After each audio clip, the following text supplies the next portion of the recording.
Já começou. É assim, Quando a gente vê, já que bom, viu? Tá pertinho de você. Uma boa tarde. Terça-feira, boa tarde, dia do seu direito, dia da gente conversar, dia da gente aprender bastante, né, Luquinha? Você pode fazer muita pergunta, fique à vontade, canal aberto para você. Exatamente. Só que antes de começar, sempre tem aquela mensagem pra gente alimentar um pouquinho a nossa alma e alimentar o nosso coração também. Pega essa informação para você. Você é o dono do seu destino, ninguém mais. Você é dono de como constrói a sua vida, da forma como você constrói. Então, seja o melhor para você, faça o impossível, porque quando se planta o bem se colhe. Esse é o nosso toque de hoje. Zóio Verde, o que tem no programa? Só a empresa acredita ser possível começar a fabricar as doses de uma vacina contra a Covid-19 em apenas 3 meses. E Câmara debate nesta terça-feira a suspensão da dívida de clubes e ajuda a microempresas. Participe com a gente durante o programa. E eu tenho aqui para você também prêmios no nosso facebook.com/Falando Nisso Band. Você corre então para concorrer produtos da Tracta Polipet e Cooper Ortovip, tudo num kit só. Tem um super kit também com produtos do café brasileiro e tem um outro super kit Tarumã. Muita coisa para você, 8 kg de arroz tarumã, 5 kg de feijão carioca, 2 kg de feijão preto, uma panela de pressão e sacola personalizada. Tudo isso então para uma pessoa só, vai em cada fotinho, você vai curtir, compartilhar, marcar 2 amigos e já concorrer ao nosso sorteio, viu?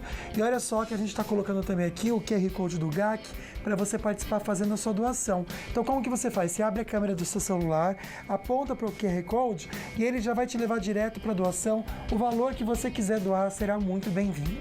Bora conversar bastante, dia do seu direito.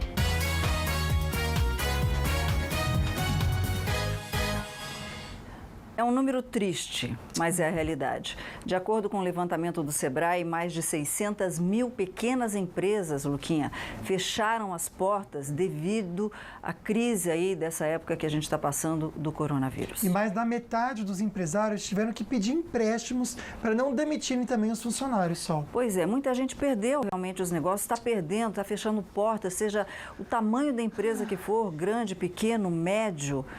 Qual é a melhor saída? A gente já ouviu falar muito em recuperação judicial, extrajudicial, falência. Parece uma coisa tão distante, né, para a nossa realidade do dia a dia, né, Luquinha? Mas infelizmente é algo real e é o assunto de hoje do nosso programa. E a gente tem um convidado especial também. Pois é, ele está lá em São Paulo. Muito obrigada, é o advogado Felipe Pacheco. Obrigada, Felipe, por abrir as portas aí do escritório e orientar o nosso pessoal no Falando Nisso. Muito boa tarde. Muito boa tarde, eu que agradeço a oportunidade e espero que a gente tenha aí um esclarecimento bem positivo para os telespectadores. Exatamente, só que antes de começar o programa, sempre tem enquete que a gente Isso aponta, mesmo. né, Luquinha? Pelo @Falando Nisso Band, você pode então responder e participar com a gente. Curte a nossa foto aqui com o doutor e já aproveita e entra aqui nos stories também. E você responde, você conhece algum comércio que faliu devido à pandemia? Só, olha que triste, 60% diz que sim. E você sabe quais os principais passos para evitar que seu negócio acabe aí devido ao isolamento? 76% não sabe. Pode mandar sua perguntinha nessa caixinha de perguntas também aqui no Instagram. É um dos meios. Solta aqui no Facebook. Eu também estou com o WhatsApp e pode participar. Pois é, já está chegando bastante pergunta. A primeira pergunta que eu faço para você, Felipe, é que é um assunto muito técnico, né? Só que lida com o nosso dia a dia. Então, é orientação e prestação de serviço. Quando a gente fala de fechar uma empresa, seja o tamanho que for, um negócio, perder dinheiro, existe no direito passo a passo para que a gente possa evitar um impacto maior nessa época que a gente está passando? Sim, Solange, aqui eu acho que é importante que as pessoas tenham em mente uma questão escalonada de como resolver o problema. Tá? Muitas vezes as pessoas falam, não, eu acho que a melhor solução que eu tenho para esse problema agora é a recuperação judicial, é a falência, as coisas não funcionam mais. E muitas vezes que os clientes chegam para conversar com a gente planta uma ideia de que é preciso obedecer esses passos, né? Então, por exemplo, muitas vezes a gente precisa verificar se algum contrato de fornecedor é muito relevante para a empresa e que, se aquela renegociação daquele contrato já vai ser suficiente para que ela tenha fôlego financeiro para os próximos 2 meses ou 3 meses. Muitas vezes não é assim porque a gente tem outros contratos que impactam definitivamente a atividade operacional. Então, a gente tem que reestruturar de uma maneira global, e isso sem ainda acessar o judiciário. Só num terceiro passo, quando a gente vê que é realmente inviável essa reestruturação de dívida, é que a gente parte para a recuperação judicial ou até mesmo para a liquidação da empresa, que acaba sendo a falência. Mas eu acho que é muito positivo que as pessoas tenham em mente que existem algumas soluções antes da recuperação judicial. E eu acho que isso as pessoas ainda não têm tanta noção. Então, é importante que a gente traga isso nesses esclarecimentos que a gente vai fazer hoje. Exatamente, Luquinha. Tem bastante perguntas chegando. Obrigado aí, você que é empresário, está querendo aqui participar do programa. Mas eu também te recebeu já antes, hoje pela manhã, doutor, algumas perguntinhas de vídeo sobre o assunto. Vamos ver uma delas aí, a Karina Marques. Oi, boa tarde. Meu nome é Karina. Eu gostaria de saber como faz para renegociar as dívidas empresariais, se temos que arquivar e documentar tudo. Obrigada. Vamos lá, Felipe. Essa pergunta é super interessante e todo mundo sempre vem com essa demanda, inclusive aqui no escritório, tá? A renegociação é a palavra de ordem na pandemia, tá, gente? Acho que isso é bem importante. As soluções previsíveis, elas sempre virão a partir das soluções consensuais. Quando a gente acessa o judiciário para resolver esse tipo de situação, muitas vezes a gente tem decisões imprevisíveis, tá? E que muitas vezes não atendem o equilíbrio que a gente espera nessas relações comerciais.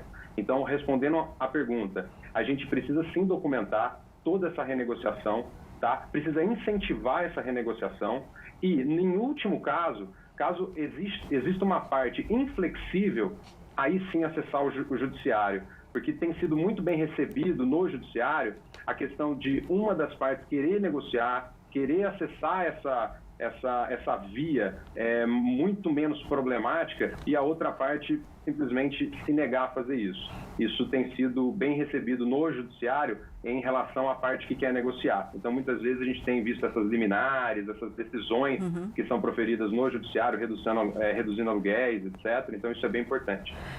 Você tocou num assunto bem importante, Felipe.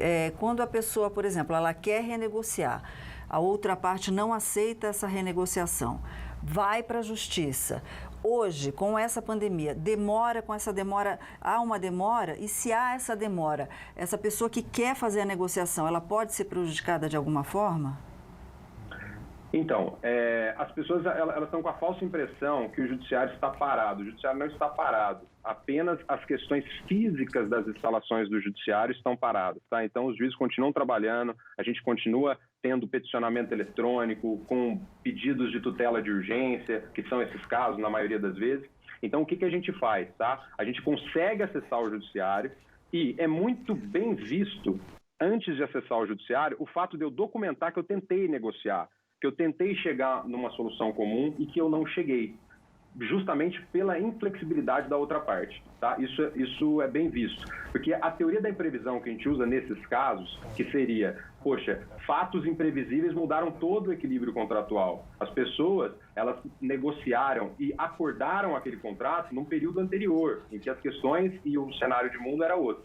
Então, isso é bem recebido nessas tutelas de urgência e pode ser rápido, porque esses pedidos de tutela de urgência têm que ser analisados de uma maneira mais célere pelos juízes. Ok, então. Bom, está chegando bastante pergunta de muita gente preocupada. E como é que vai ser daqui para frente? Como é que ela pode, pelo menos, reduzir esse impacto? O Felipe vai continuar o programa inteiro conosco. Perfeito, Sol, mas agora a gente também vai ficar muito bem informado com as notícias da redação.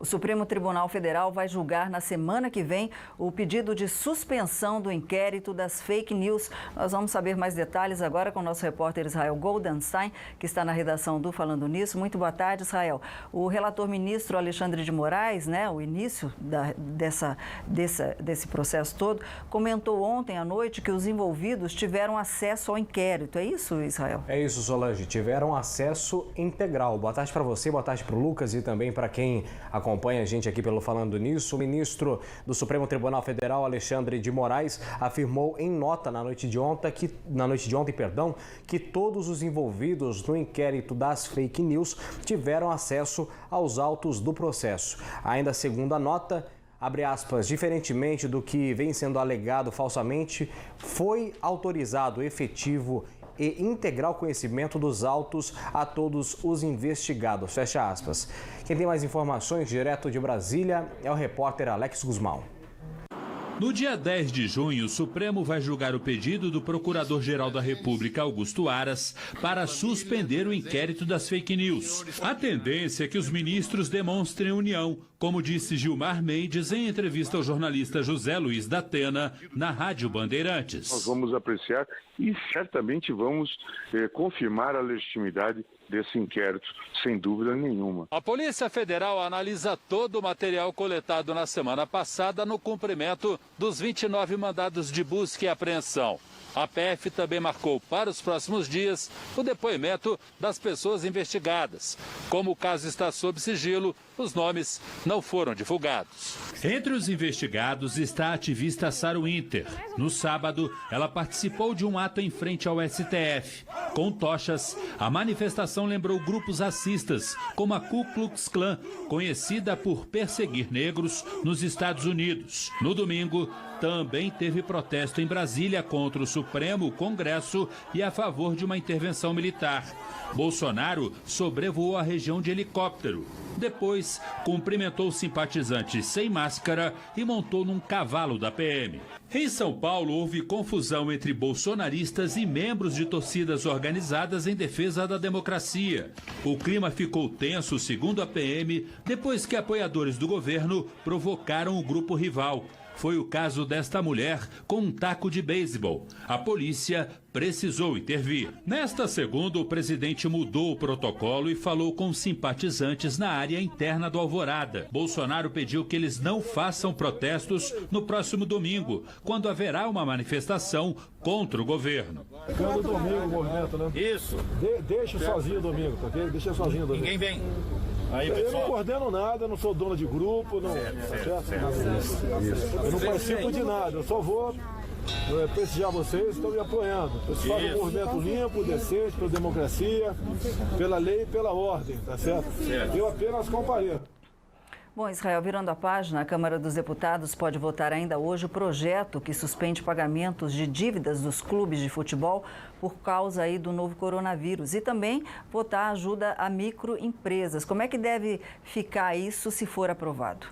Só como os campeonatos de futebol foram suspensos em todo o país, o projeto do deputado Hélio Leite prevê a suspensão de parcelas de dívidas dos clubes com a Receita Federal, Procuradoria-Geral da Fazenda Nacional e também com o Banco Central. A votação de hoje deve colocar em discussão, ou seja, colocar em pauta também a ajuda em microempresas. A medida provisória 944 abre uma linha de crédito de pelo menos 34 bilhões de reais da União para a folha de pagamento de pequenas e médias empresas por 2 meses, também durante a pandemia da Covid-19. Solange. Obrigada, Israel. Bom, e a gente está falando justamente sobre isso, né? As pessoas que precisam de dinheiro, né, Luquinha? Perfeito. Só conversar com você agora sobre as estradas, imagens a Tamoios, bem tranquilo, tempo mais fechado. É isso, Lucas, tempo mais fechado, o tempo está um pouco mais encoberto no trecho de serra para quem desce em direção a Caraguatatuba, já tem um pouquinho de nevoeiro ali a partir do quilômetro 66, é o início do trecho de serra para quem desce em direção a Caraguá e tem obras também pela via local. A Dutra com trânsito fluindo bem, sem nenhum ponto de lentidão nesse momento, motorista faz uma boa viagem, Lucas. Valeu, Israel, boa tarde aí para você, bora falar sobre o tempo então, pequena possibilidade de chuva agora à noite em quase toda a região, mas sexta-feira em Taubaté chove, viu? Em Santo Antônio do Pinhal, como eu falei então, pequena possibilidade de chuva, máxima de 20 graus. Em São José acontece o mesmo, máxima de 23, Lorena máxima de 26 e Pindamonhangaba máxima de 25 graus. No litoral norte então, para a noite tem sim previsão de chuva, máxima de 26 em Ubatuba, em São Sebastião, em Taubaté. Bem difícil, mas pode chover sim agora à noite, mas a chuva vem mesmo na sexta-feira, tanto que cai bem a máxima para 20 graus. Depois sábado sobe de novo, mas é verdade, a gente vai estar numa montanha-russa essas semanas agora, viu, Sol? Bom, no próximo bloco a gente vai conferir uma vacina contra a Covid-19 que pode ficar pronta ainda esse ano. Uma excelente notícia para você. E hoje também tem dicas de energia com a EDP. Olá pessoal, daqui a pouco a EDP vai te dar dicas de consumo consciente.